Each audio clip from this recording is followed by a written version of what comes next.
Hey everyone. It is another Wednesday Wisdom edition of Trap Chat Live. And as you know, it is Opportunity October.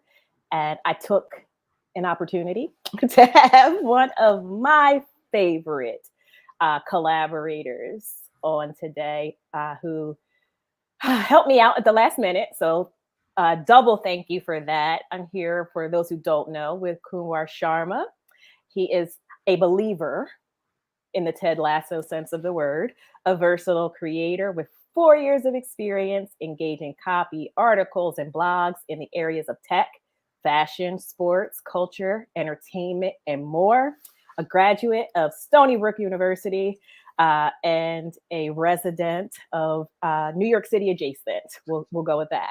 I'm going to let Kunwar introduce himself because I think he has some more stuff to say. Kirsten, well, first, thank you so much for having me on the program. I mean, always willing to help out, always willing to just have a conversation. We always have a good time when we're together. So this is more fun for me than anything. Kirsten honestly covered pretty much everything I wanted to talk about. I mean, I love content. I love connecting with people more than anything, just even outside of content, just having conversations, learning as much as I can.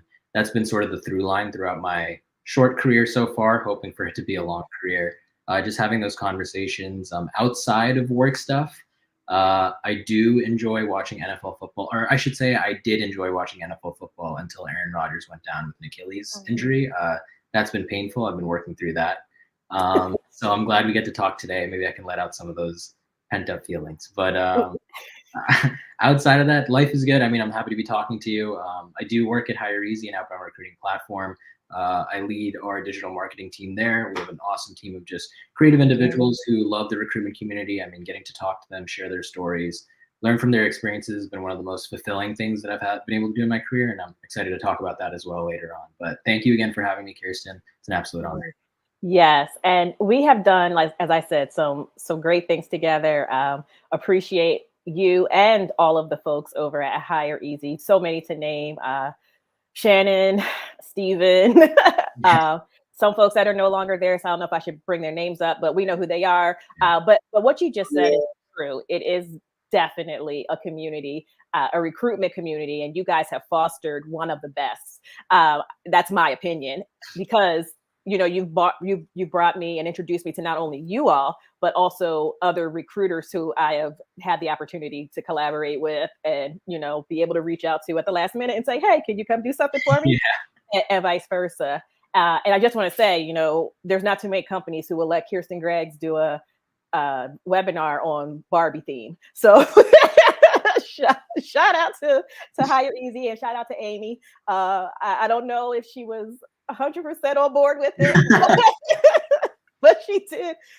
She didn't know how that was gonna come together. You trusted me. I always trust the process. It's always gonna be. You know what? It's always my outlook on life. Let's share some perspective. Yeah. It's either a good time or a good story. It's just the way I see things. I like that. So and it did turn out to be both. Actually, it was a good time and a good story, because I think that was the highlight of the event. Most people were talking about just the Barbie theme of it, because it's so different from everything else. So I always trust the process. So it's always good. Well, thank you. So let's get back to you.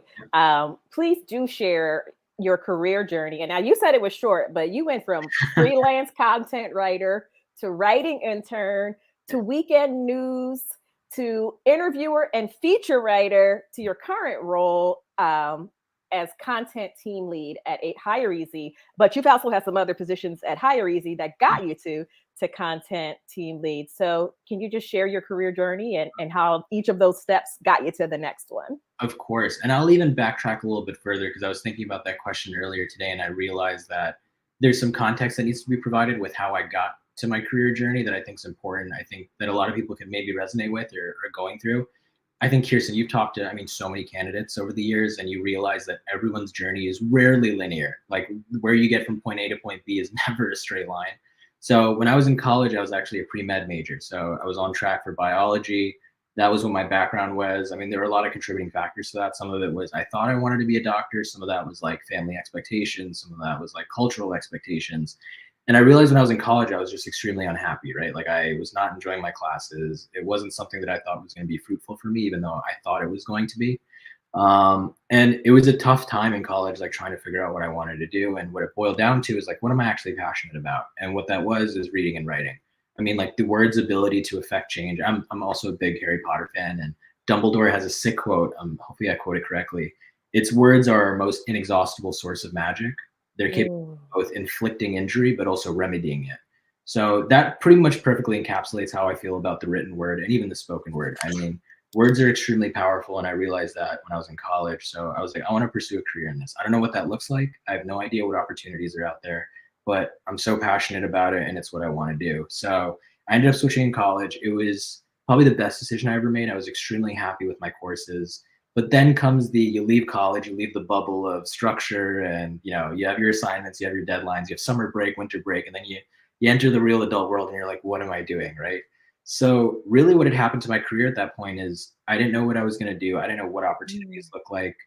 So I just wanted to try everything. So that's why there's like a litany of things that I did. So I started off actually writing out as an intern for a fashion blog.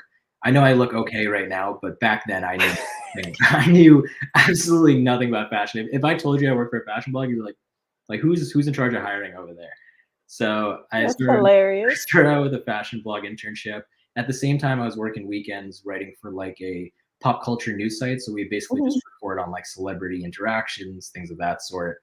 And then I was also a feature writer at the same time for Pet Lifestyles magazine. So that was a cool job where I was interviewing like NFL players, Olympic athletes, and about Nice. their pets, which is the coolest thing you can do because, as you can imagine, NFL players and like all these celebrities get interviewed about themselves all the time, but everyone loves talking about their pets, and it's the most like I guess the best time that they feel the most open to just talk about something other than themselves. So it was a very, very Mm. cool opportunity. And I think through all that, through all those internships, I really just tried to upskill as much as I can, learn how to write in different mediums, different forms, make as many connections as I could.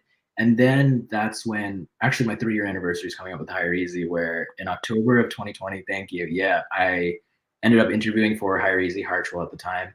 And came on as a content writer. So I started off just writing articles, blogs, doing a little bit of like sales stuff here and there in terms of like emails and advertising, and then ended up becoming senior content writer when Shannon took over.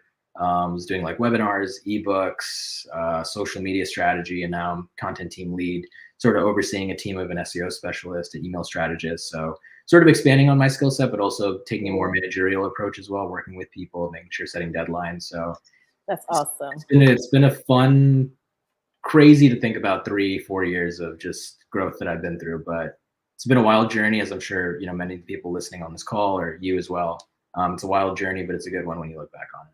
I love that. I love that. So, if you could expand a little more, what advice can you give to an aspiring content creator on how to spot opportunities, Hmm. how to identify trends and gaps, and or potential areas of growth in your content creation journey? So, you talked about being, working with athletes and talking to them about their pets. You talked about fashion, and now you're in the HR tech field. So, Right. yeah, there's that's a wide range of things. So can you give any advice on spotting those opportunities, knowing which ones to take, and then even when it comes to what you're going to write about, like identifying what things to latch onto? Because you know me, like how much I complain about, like I want to do this, and you're like, that's not going to land. And I'm like, but but but it makes sense to me. Like no one understands that. Like you're the only person.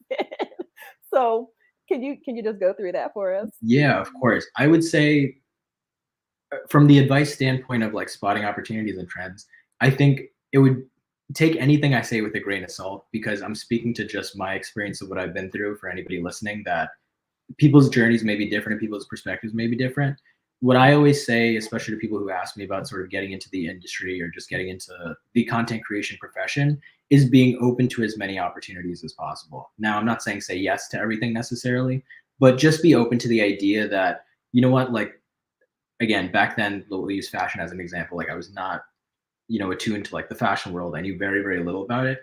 But I thought, you know what, this is an incredible opportunity for me to try to understand about this industry. What different perspective can I offer being sort of an outsider, not well educated on what fashion is actually about or like what the inner workings of it is are? And can I be a success at this? Like, is there anything I can actually learn or take away? And had I been closed off and thinking I know nothing about fashion, there's no reason for me to contribute to this, then I would have just bowed out and never learned from that experience. And it was an incredible experience. So I think that's one thing I would love to give advice on, is really just be open to as many opportunities as you can. And at that time, like those internships, like I wasn't getting paid at all. And that could have been another factor of like, I'm not getting paid, I'm out of here. But I like wanted to get that experience. I needed to upskill at that time. And I'm so glad I took on those opportunities, because in some form or fashion, they influenced how my career ended up turning out. So I would say another thing is, while being open to opportunities, understand what you're authentically aligned with. So when I started, I'll use the fashion thing as another example. I knew that my forte was not understanding the fashion industry. Like that's not where I was at. So what I did is I was like, what is authentically true to myself that I can actually write about? So what I did at the fashion industry job is I didn't write about designers or like the aesthetics of clothes, because I knew nothing about that. What I thought is, what do I know about, what am I passionate about, and what can I write about that offers a different perspective? And what that was is, during that time, it was 2020, there was a lot of civil unrest, social justice movements, things that I was really interested and passionate in reading about. And I thought, where does the fashion industry tie into this? And there were so many conversations around like Nike bringing on Colin Kaepernick for their ad campaigns, right? You had basketball players, NBA players, rest in peace, Kobe Bryant at the time, that had like I Can't Breathe shirts on. You had like different celebrities, movements, almost like trying to be activists in their own right and using fashion as a form to do that. So like that's what I would write about. Like that was my sort of thing that I'm actually authentically passionate about. And how can I translate that into the industry that I'm discussing? So for people who are creating content, I think you need to find what you're authentically interested in, have an actual authentic perspective about, and see if there's a way you can mold it into whatever industry you're in. And I think what that does is sometimes it creates something unique and a perspective that no one else is touching or no one else has, right? So that would be in terms of identifying gaps, because sometimes that gap you might not even realize until you realize what you actually want to talk about. So I would also say, with regards to gap and identifying what works, you illustrated it beautifully with the whole, like, you wanted to talk about the Barbie thing and you're like, I'm not sure if this is going to go over well, but it did. In the fact that you had faith in your idea, that's probably one of the biggest things I can tell people, is if you have a faith in an idea, let's say your idea fails, at the end of the day, you'll still be content knowing, hey, like, this was my idea, I executed it to the best of my ability. It's not like someone else suggests an idea, you're like, okay, I'll push my idea to the side, I'll take theirs, and it fails. You'll feel even worse about that failure than one that came from yourself, right? At least you tried it, you had faith in it, and you executed it to the best of your ability. So like, I think that's probably my third piece of advice, to have faith in your own strengths and have faith in your own perspective, because at the very least, you'll learn something from that experience and have a better idea later on. I love that. So let's stay there just for a bit. Sure. How do you assess the potential risks and rewards of an opportunity before deciding to pursue it? And does that assessment differ when you're making personal decisions, like moving away from biology and going into the medical field into doing something that you truly enjoy, or professionally when it comes to like moving away from the entertainment industry into like what you're doing now in HR tech? Yeah, absolutely. I think the best way, at least the way I assess risks and rewards of something, it's very rarely in the short term. It's more so long term, how this is going to impact my life, both professionally and personally. So like at the beginning of my career, I understood that I needed to develop my skills as much as I could. And I'm still developing those skills now. And I realized, like, the opportunities I'm taking on, is this going to eventually help my skills long term? Is this going to help my career long term? And is this going to, your professional life in some respects does impact your personal life. Like, am I going to be financially stable from this? Like, can I have a life for myself? So like all of those sort of things factor into sort of the long-term play. And I think that's the best way that I assess the risk and reward of something. I think on a more, if you were to take it from a short-term level, I think most opportunities you take, there's always this fear around like taking an opportunity that's going to maybe nosedive your career trajectory, or maybe be a misstep, this, that, and the other. But I think if you were to look at things in the grand scheme of life, like those small little blips really are just small little blips. Like if you do make a mistake in an opportunity you take, I would hope in most cases, like it's something you can realize, like, you know what, that wasn't the best idea. I did give it my best, but I can pivot to something else, right? So I think looking at things long term is what helps you, I guess, assess the risk and rewards of things, but also helps you realize that sometimes the risks, as big as they may seem in that specific moment, in the grand scheme of maybe how your life turns out, it won't be as risky and as detrimental as it might seem like in that specific moment. I think you're muted. Yeah, I went on mute to drink some water, so you guys didn't have to hear me gulping down water. I don't like food sounds myself, so I don't want to subject anyone else to it. But normally, I wouldn't even be like drinking this much. But if anyone knows what happened, like last week, I talked the entire week, so I still don't fully have my whole voice back. It's a little tired. So, since your content has crossed niches and industries, again, from professional sports to student life, entertainment, and now recruiting technology, just to name a few, are there any strategies or mindsets that have helped you become more attuned to spotting and then proactively seeking opportunities? Absolutely. So I would say a few things in this area. The first was one I already touched on. It's understanding where your gaps are in terms of knowledge, or your gaps on what's maybe expected of that industry that you know you have that can actually be worked to your advantage. So I use fashion as a good example of, I didn't know a lot about fashion, but I did have my perspectives on what I knew about culture, sports, like just like social events, things like that, and use that to my advantage if I have this gap, but it also provides me a unique perspective. Now, that's one area. I would also use that gap to try to fill and learn as much as you can. I always say any industry that you go into, it's good that you continue to read, continue to consume knowledge, and continue to talk to people that know way more than you do. And I think going into the recruitment technology space has been a blessing in that sense, because I've gotten to talk to so many people, Kirsten included, who've just taught me so much, not just about the professional side of things, but also life and community and things like that. So I think finding people who are good mentors, who are good sources of knowledge that you can take as much as you can from, in terms of just understanding the industry that you're in, but also understanding the people who make up that industry, because that's also very important to understand, like the psychology of how people think and how they're operating. I think that's extremely critical. So you can use the gap that you have to both provide a unique perspective, but also make sure you're working to learn as much as you can about the industry, because it's important that you are knowledgeable at a certain point once you enter. So I think those are probably the two biggest ones. And then the third one that I always love to focus on is to figure out what's not being talked about in the industry, that you're like, why isn't this being discussed? Like, I'll give you a great example. I remember during 2020, 2021, I think we all know, working from home, we've probably gotten away with a lot more than you would if you were in an office. And I realized for myself, I was like, okay, I know that I'm taking a shower in the middle of the day. I could not do that if I was in the office. So I was like, I wonder what people are doing at home that like no one else knows about. And I realized, like, why is no one talking about this? I was like, but I knew I know what I was talking about. I was like, you're gonna get in trouble if you say like what you're doing in the middle of the day. So I was like, how do we come around with the captivating piece, which I know everyone who's working at home has done something that they're probably not supposed to do. How do I make sure we tell that story without getting people in trouble? Because we don't want to get people in trouble. But how do we still make it authentic and honest? So we ended up putting out a survey to everyone at hireEZ. It was an anonymous survey, which is, we called our work from home stories. So it was like, hey, you can submit like, what are some things that you've been up to at home that you probably couldn't do if you were in the office? We just want to make a fun, engaging video so everyone can relate and understand, like, we're all in this together. And it was just boggling to me. I was like, wow, no one's talked about this yet. So we collected all that survey information and we made like a hilarious video. Like, some of the things people were doing while they were working at home was just golden. Like, some people were submitting reports at concerts.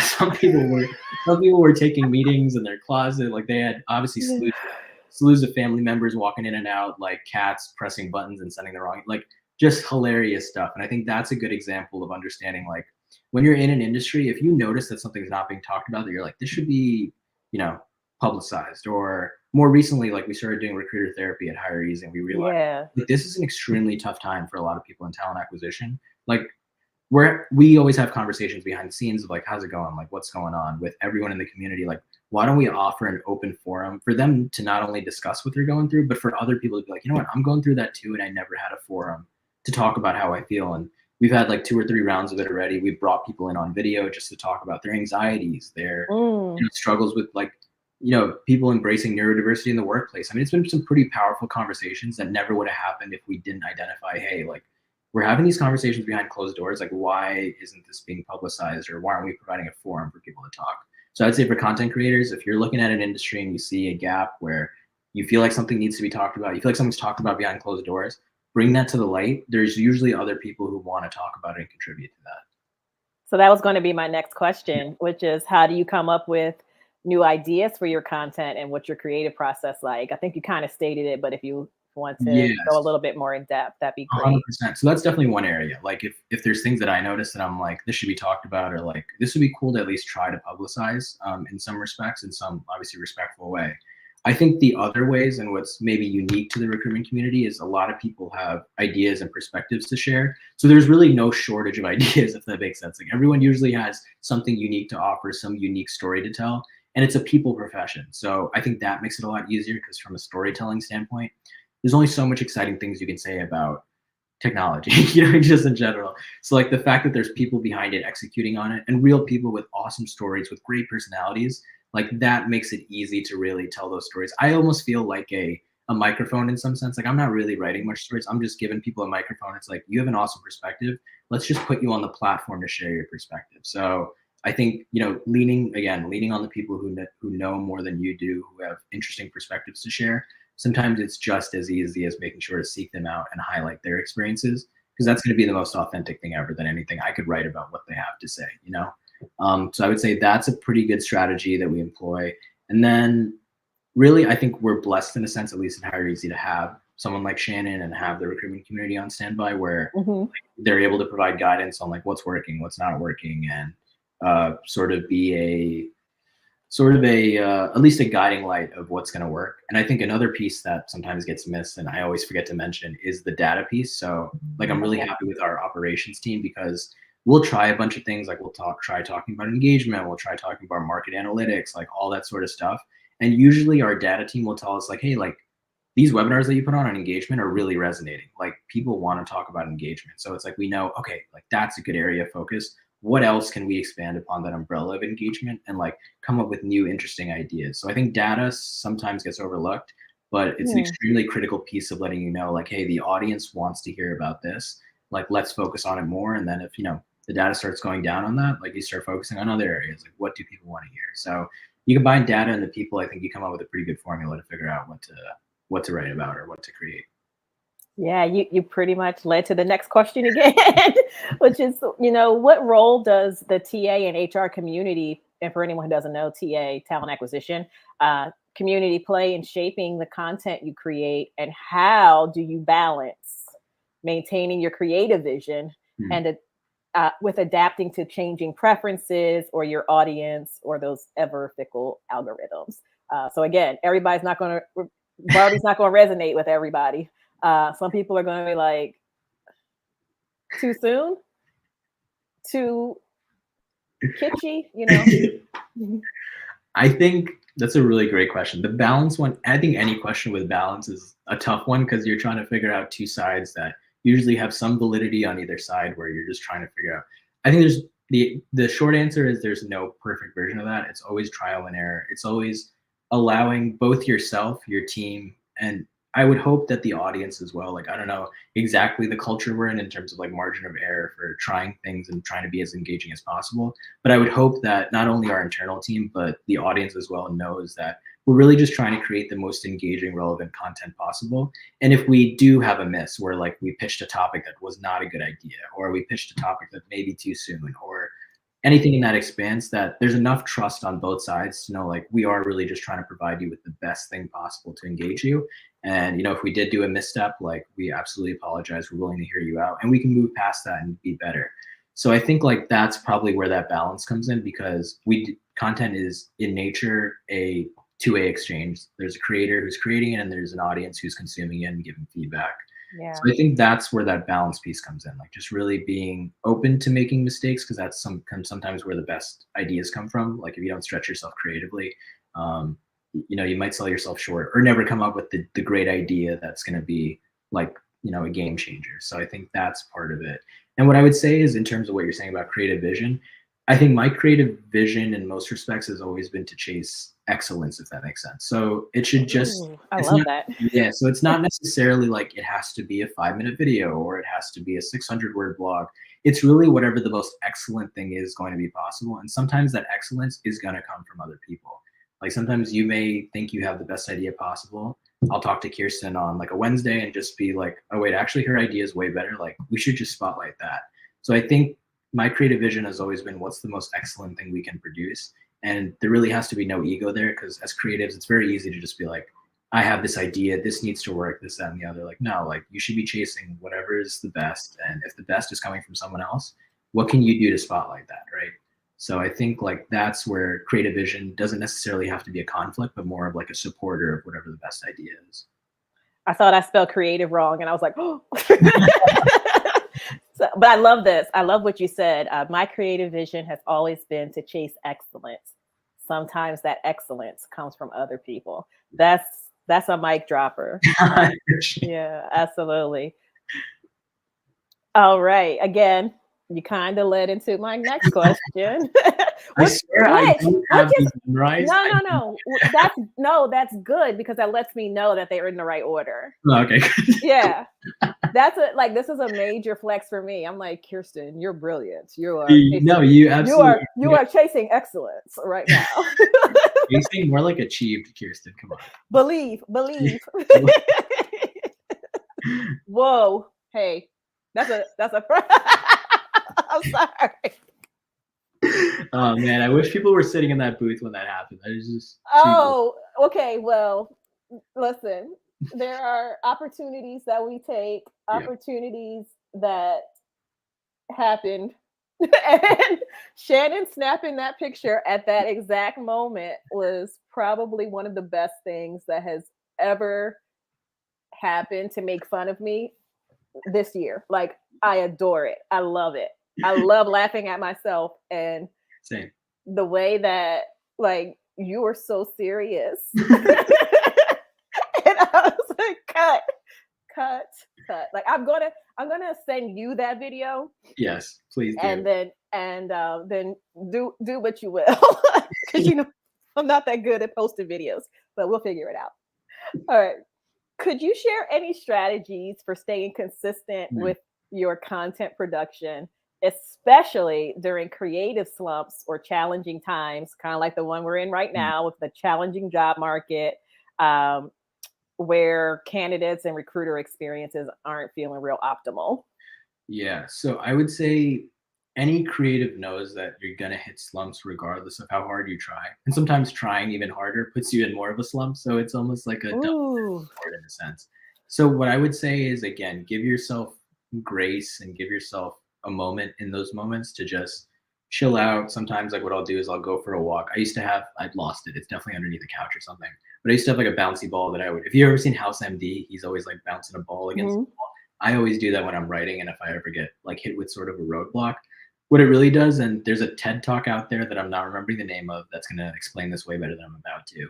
But the idea being that some people's best ideas come when they're walking or when they're driving, because they're partially distracted. So they're not like hyper focused on a specific idea. So that way their brain has sort of the opportunity to not stress about it too much and actually just think freely. Again, I gave a very paraphrased, probably not science sound. Obviously I left bio, so like a not science sound answer, but that's the general idea. So I think in terms of like creative roadblocks, like that's a good way to sort of deal with those. Now, in terms of consistent production, I think there is a level of discipline that comes with being a creative. So I think you hear stories all the time about how talented certain people are, but they never end up making it, or they never end up producing because they don't have the discipline to sit down and put in the time to create something. Now, creativity can't really be put on a timeline. So I'm not saying like every week you need to come out with something, but it's just more so of continuing to put yourself in positions where it's like, hey, like I know I have this talent, I know I have this creativity.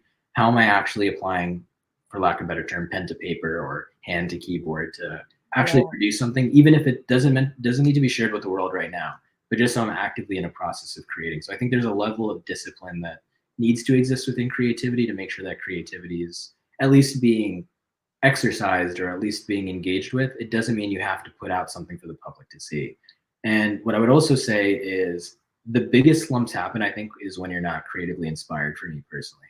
I'm sure you've had moments where like you have this idea and you're like, you don't even look at the clock when you're working. You're just like, the ideas are just flowing, things are happening seamlessly, and you're having such a good time working on whatever you're working on. Like I've been fortunate enough to have that happen to me like on many occasions, and it's the best feeling in the world. So I think when you find yourself in those slumps, I guess ask yourself, am I actually creatively inspired by what I'm doing? And if I'm not, like, where can I actually look to make sure that I am being creatively inspired? Because I think that'll help sort of jumpstart the creativity piece. Now, what you spoke about, sort of the current state of TA, especially the perspectives about, like, yeah, especially with what TA is going through, and also the candidate side of things, where they're dealing with layoffs as well, and difficult job market. I think what you can find in those moments more than anything is sort of the humanity of what they're going through. And I think those are the stories that need to be told in general, but especially in this moment. So I alluded before to recruiter therapy. Like, we realized it's a tough market to be pitching, here's how you can source, or here's how you can do this. Yeah. It's not helpful, but in this moment, like, stories need to be shared about what people are going through. Where they're struggling, or people that, in this environment, what success have they actually found? Because there are certain people who have been able to navigate and be resilient. So, like, those stories are more important than anything else right now. So I think it's actually not a tough thing to be able to find things to write about or stories to vocalize. It's just about putting in the effort to find those individuals who really have the courage to share their stories in such a difficult time. So I think within any environment, you can find stories that are going to uplift, inspire, and sometimes you need a moment to just be together and be like, this sucks. And sometimes that's okay. Like, that's totally fine. But as long as we're making the effort to have those conversations, I think, there'll always be something to talk about and always someone to talk with. So I love that. So we are at the last question in the main section. What you mean awesome? You know the show. That's two. That's two. The first one was literally last Wednesday. And now here we are again. I mean, I'm so, damn it, this is over. Oh, there you go. That's better. Yeah, bring it back. Bring it back. So this is another time. You've been shining the whole time, but I want to give you another opportunity to shine, shine, shine bright like a diamond, as Rihanna would say. Yes. Please highlight a piece of content or a project that you're particularly proud of, and share the story behind it. Wow, that's a great question. I think the one that I'm the most particularly proud of was one that, surprisingly, hireEZ did help put together, but it wasn't one that we're worried about the metrics of what came of it or the performance. It was really just for the sake of the story we were trying to tell. So I want to say it was about a year ago. hireEZ, our vision is for jobs to find people, like that, as it's essential. And the meaning behind that is really pretty profound, in that we often get lost with sort of the numbers of who gets laid off and how many emails are sent and all that sort of stuff, and you forget the humanity behind the people who are actually going through these experiences. Yeah. And I think what we wanted to do is highlight how much a job can really change someone's life and really just change the trajectory of their life. And I've been fortunate enough to have a wonderful mother who, came to this country when, in like 1997, she was a phys ed professor back in India, but when she came to America, those credentials don't necessarily transfer over. And in full transparency, because this is already on YouTube, like, she had a bit of a difficult marriage, a difficult time just transitioning in America.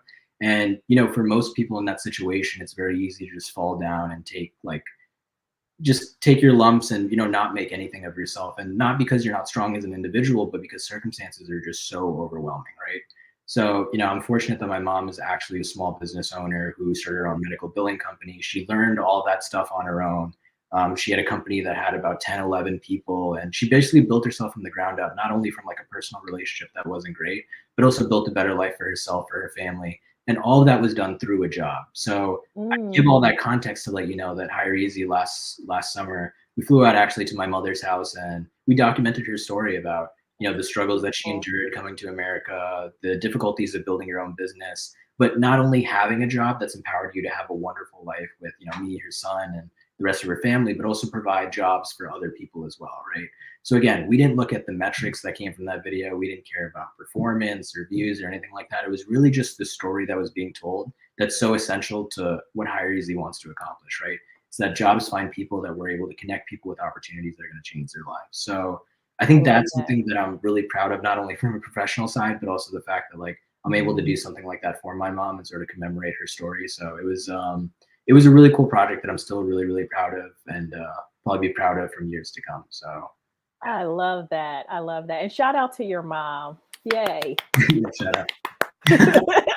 No, I mean, if nothing else, which there are so many other things, like she raised an amazing person in you. Yeah. And I'm not the only person that says that. Like, you don't realize like how highly people think of you. Like everyone in hireEZ jealous. Where's my favorite? I didn't come here. They come here to see everyone else. I love you all. I love you all. I love you all. You're all awesome. All right. So we're going to move to the rapid fire questions. And you have given some great career advice throughout our conversation. But I do want you to, I'm going to ask you 2 questions. And I need something additional. Okay. Or maybe you can remix something if you can't think of anything else. What's the best piece of career advice you never took or that you took later in your career? Ooh, so the best piece of career advice that I never took or took maybe like at a later point. Okay, it's advice that I haven't taken yet. That's been given to me on numerous occasions. Someone in my life outside of my mom who I really trust is my uncle, and he's a phenomenal individual. He's given me a lot of like life values and lessons. And one thing he's taught me is that like, especially in this age of sort of information and access to so many people, a lot of people can pigeonhole themselves in one particular career path. But I think a lot of us are more multifaceted and way more interesting as people, and there's a lot more opportunity to do things. So one thing he's always told me is like, while you have a wonderful career, it's always good to look outside and see if there's other opportunities to branch out and use whatever else you're passionate about to create another career for yourself. So, Kirsten, like you're a perfect example of this. Like, even though you're a phenomenal recruiter, like you realize you also have a brand and a voice and an ability to tell and share stories. So you have separate sort of content creation avenues, right, that you've explored outside of just recruiting. So for me, like some of the things I enjoy doing are like dance, or I also enjoy like video creation, and I don't get to do that necessarily all the time at hireEZ. So like being able to maybe take something like dance that I love to do, and it doesn't be that to make a career out of it, but just to pursue it in some like professional capacity, try it, because then you'll never know. You'll look back with regret, like, you know what, like I did have this other passion that I could have maybe even done on the side. Like, is there something I could pursue? So I haven't implemented it yet because life is busy. But I think it's good advice just to keep an open mind about like whatever else you're passionate about. There's no reason that you can't try to pursue it on the side, or at least try to investigate it a little bit at the very least. And that's awesome advice. I paraphrased it, but I'll go back and watch. That's way better, actually. I should have just said that. No, because I was listening. I was trying to be an active listener. I learned that from Maisha, who was on the show last week. Shout out to you, Maisha with the MAI. So next one, and again, I would like something different. What advice would you give to your early career self? Ooh.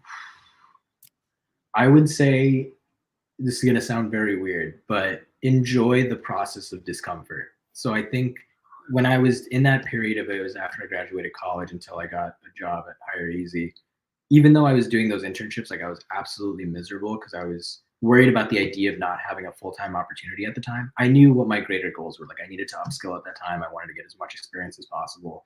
But I think I was so in my head miserable about it because I hadn't achieved what that next goal was, that I think I reflect back on it now. And those were awesome times where I learned so many things.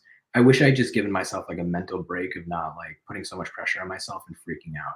And I think I would have enjoyed not only the process of like job finding, because again, it's not an easy process. So like, I don't mean to make light of that, but I also think I would have enjoyed my personal life a lot more. Like I still had people around me that I loved and like my friends and stuff.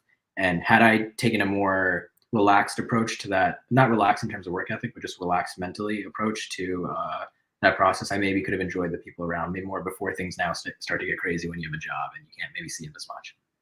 Well, in the time that you got a job was very uncomfortable. And we were all enjoying discomfort at that time because 2020 was not fun. But not only did you land a job, you landed a great job with an amazing team, and you've already, like you said, in just under 3 years, progressed and been able to develop yourself in that environment. So, I guess you did enjoy that process. Some of us were not as lucky. I'm very, very fortunate for sure. Yes. Discomfortable. Discomfortable. Discomfortable. That's mine. I'm discomfortable. I love it. So you are a writer. Hmm. If you wrote a book about Hmm. your career so far, what would the title be? I did think about this because I wanted to come up with something sort of good. I hope Okay. it's good, but I think this is very true to honestly how I feel. My title would be I like where I am, I love where I'm going. So I think Like, I'm definitely very happy with where things are at the current time. Like I'm happy with the progression I've made, where I stand in my career, and I just love the idea of where that's going to continue to take me, both professionally and personally. So I would say I like where I am, I love where I'm going. I love it. All right. Nobody steal this book. So that means you got to get working on it. I like where I am. I love where I'm going. That's a good podcast too. It's a book and then a podcast. Yeah, All that. Okay. It's in the atmosphere. it's in the atmosphere. What TV, book, or movie character besides Ted Lasso Mm, gives you a glimpse of yourself? Or it could be Ted Lasso. wow, man, a glimpse of myself. I think weirdly enough, this is definitely not going to answer your question, so I'm apologizing in advance. But I think the beauty of some TV shows and some characters is it almost gives you a glimpse of who you hope to be. And like obviously Hmm. written in a room of like writers and stuff, so there is some inauthenticity in that. Like it is something that's crafted by other people, so it's a weird thing in a sense. But I know you said don't use Ted Lasso, but the reason I'm wearing You can. You can. I the was reason teasing I'm you. the reason I'm wearing this pin right now is if anybody hasn't seen Ted Lasso, I think over the years I've seen incredible shows from dramas to comedies to all that sort of stuff. I'd never seen one that was so heartwarming and moving and really just focused on human connection and really building people up. Like I think that show is not a show about soccer. It's a show about building people up and the relationships you build.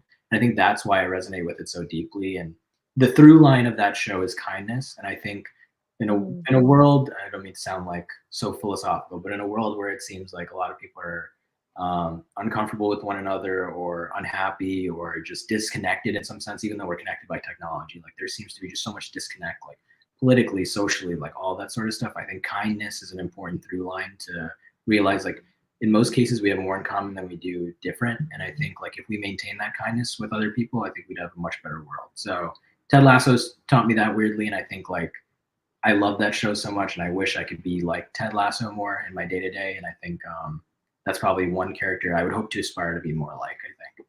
I love that, and I do love that show. Yeah, I'm sorry to see it go. I know, Yeah, but it was good. You know what? I think they did it right. absolutely. And now I'm watching um, the morning show again.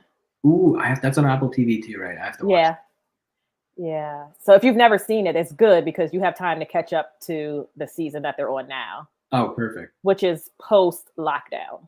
The post lockdown now. Hmm. Yeah. All right. Sorry about that. Hey. What's your go-to song, songs, or music genre when you want to hype yourself up? Ooh, when I want to hype myself up.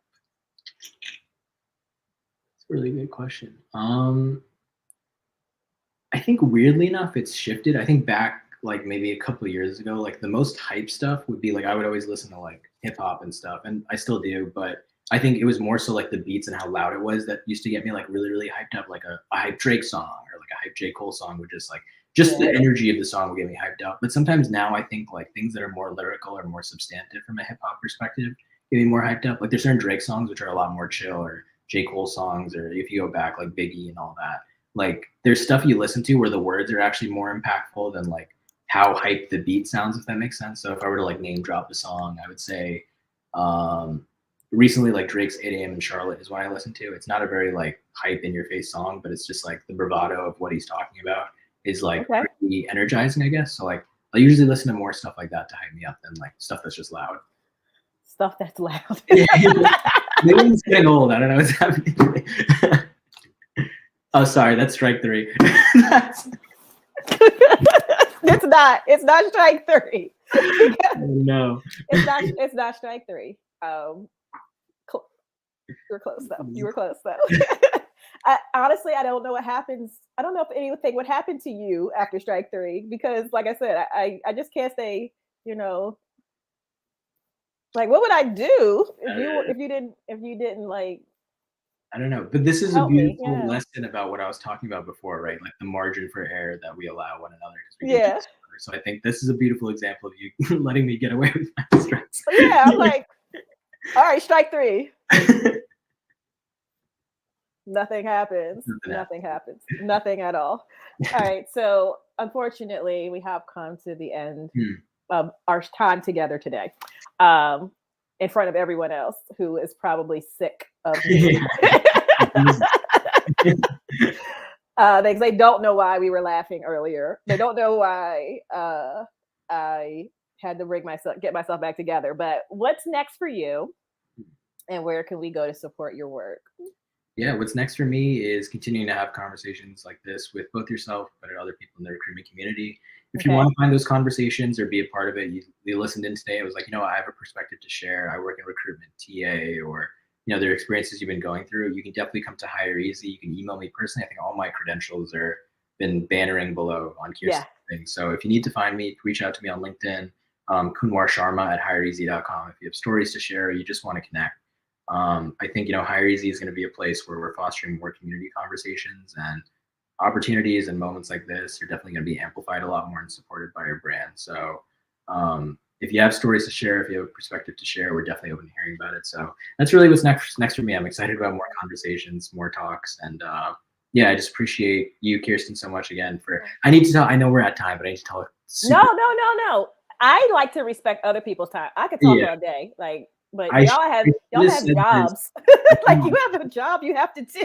I should have said this at the beginning of like why I'm so excited to be here, but I'll just say it as a concluding point. When I was Okay. first, I think I told you this already. When I was first interviewing for hireEZ, the first video, the first piece of content I ever saw when I was doing research on the company when it was HireTool was your interview with Winona at the time, Coffee with HireTool. And it was the first thing Wow. that I ever saw like applying for the company. So you can imagine my excitement now, 3 years later, that like the first thing that I was doing my research on was you, and like the fact that we're having a conversation right now is pretty mind blowing. And I'm not just saying that. Like yours was the first one I saw. I think Kevin Walters was the second one, and I'm blanking on what the third one was. But those were the two that I remembered. I met Kevin Walters at HR Tech for the first time last week, Nice. so that was very exciting for me. So Yeah. it's just really cool to be here again. I appreciate you so much. I mean, our collaborations over the past 3 years, but even today has just been awesome. So that's my concluding story of why I'm excited to be here, and it means the world. So. Oh my gosh, you're gonna make me cry. You know I'm a thug. Like, don't do that. Don't have me out here. You can have a tattooed tear. Thugs can cry. Don't tell people about the bodies that I. No one knows what we're talking about now. The conversation has gone completely to the left. I'm going to ask you to stay on after I hit, Sure. go off live. But I do want everyone to rewatch this video. There were so many gems dropped. I got as many as I could. We'll probably be putting up some more when I rewatch it, but take a listen. And just like I said, reach out to Kunwar either directly, Kunwar Sharma at hireEZ.com, or visit the LinkedIn page, excuse me, visit his LinkedIn profile, and then come back. Well, for me, later today, 5 o'clock, it is a Wins, Woes, and well, sorry. It's a Wins, Woes, and Wine Wednesday. And I will be talking to Blair Fambro, another exciting TA leader. And then next week we're continuing Opportunity October. So come back for that as well. I am closing out since you closed out with how you got to me, how you got to doing research that I was the first video you saw. Those of you who don't know, this isn't my first live show. Richard Rosner and I, he had reached out to me one day. I was like, hey, let's do this live show. And I was like, what's that? And he is going to guest host next week for my anniversary show. It's the first time that it's not been Trap Chat with the Shark. Was what we started out together, or what the opportunity that he gave me. So he is going to interview me next week. I'm not sure how that's going to go, but if you know Richard's energy, you know that it is going to be awesome, amazing. It's going to be a wild time. I will probably be laughing. I'll probably be thug crying as well. So tune in for that because it is the second, I believe, second or third, I don't remember, anniversary of Trap Chat Live. So come back for that. And we'll see you guys next week.